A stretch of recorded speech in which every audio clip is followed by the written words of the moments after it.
अरे वा काय म्हणते ना आज म्हणजे वनर गाव म्हणजे बोलाल का सगळे पार्टी असते पण काय म्हणते ना सगळे हे जाऊन आहे पण माझ्या तुला नाही काय की बाई हा पण तिने पोहोचव तिने लेगा दिले मारी मारी सगळे वेळ निघी जाय अरे वा काय म्हणते ना भीम देखातो ना जोग देखातो काय म्हणते नाही नाही आगला निघो विमान होदिनो मारी मारी सगळे हे निघी जाओ अरे वा काय म्हणते ना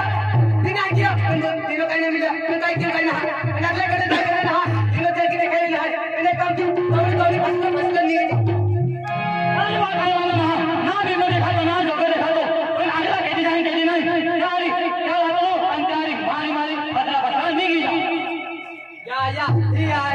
या को हुस्ता भी रखते हैं अगर कड़ी नहीं कड़ी ना ये रोड में होता है खातो कहीं आता है ये भोजन ना कॉल है ये फसरे फसरे पड़े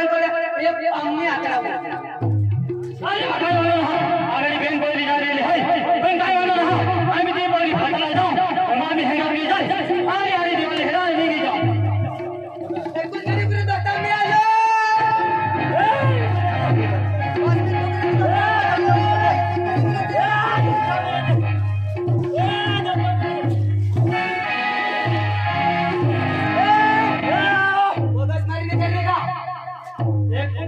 ठोकूंगा ना मारेंगे तू क्या करेगा हां तू क्या करेगा तू क्या करेगा तू क्या करेगा ज्यादा बकवास मत कर रहा मामा रतुदी के मान का ठोकाए मामा रतुदी के मान का ठोकाए अरे मैं सोंगड़े वेला नहीं कहा हां सोंगड़े वेला नहीं कहा अदिन तू सोंगड़े वेला नहीं काय क्यों अरे मैं तो अभी ठोकाया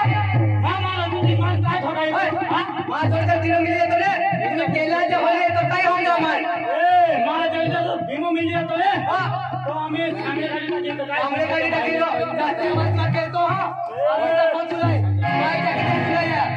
हम लोग तो हो सारा ये हराना आवाज मुझे बात छोटा मारी मुझे ये गड़बड़ी के घरों पीने हां ये क्या है बाबू ना हां अभी तो आइए हां मां का छोटा भाई है मां बाबू भाई है मां छोटा मुझे करो बाबू ने ये बाबू बाबू ने आपने कोई का ये है बोलो तो कोई फट नहीं है आमा और मुझे ओरो काटर भी बनाई बेर भी बनाई होल भी बनाई बाटल भी बनाई दाढ़ी भी है अरे ये सीधे और बाटो बन है तू क्या है बोलते हैं हां तू क्या है बोलते हैं आए तुम्हें मालूम ना काय ना मालूम आई तो यहाँ की मातीरा तो यहाँ की मातीरा अंते दिन यात्रा में क्या लाता है यात्रा में लाता है ये याकी रखते पियो आणि याकी रखवता तुम दुखला के आणि तो याकी भी तो याकी ना जातो तुम माहिती की जाम के काय होगा मने ये मां छोटो है ये तुम दारू और पीर मजे ये गड़बड़ के ये तो छोटा है तो छोटा है तो इसीलिए ले काय इसीलिए जाओ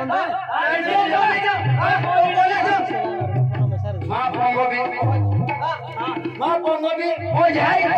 अन छोटो भी हो जाए हां आदि कौन है मोई इतना कौन मोई ने बारे कहा अरे कहा गौरी गौरी कहानी लो अरे हां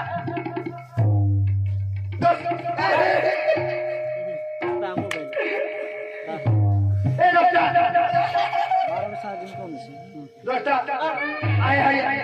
आई दोगो नहीं रा तेरा होगो हाय होगो ना हरा अरे दोस्ता आई दोगो समा अरे पोस्टपोनो मित्र है मित्र उनाया पोस्टपोनो मित्र रा हरा अरे दोस्ता अरे वो साला उतार देवे अरे बलोरी उतार देवे अरे उंगा जगह देवी अरे रोवा जगह देवी अरे दोस्ता आपू साले तुम हना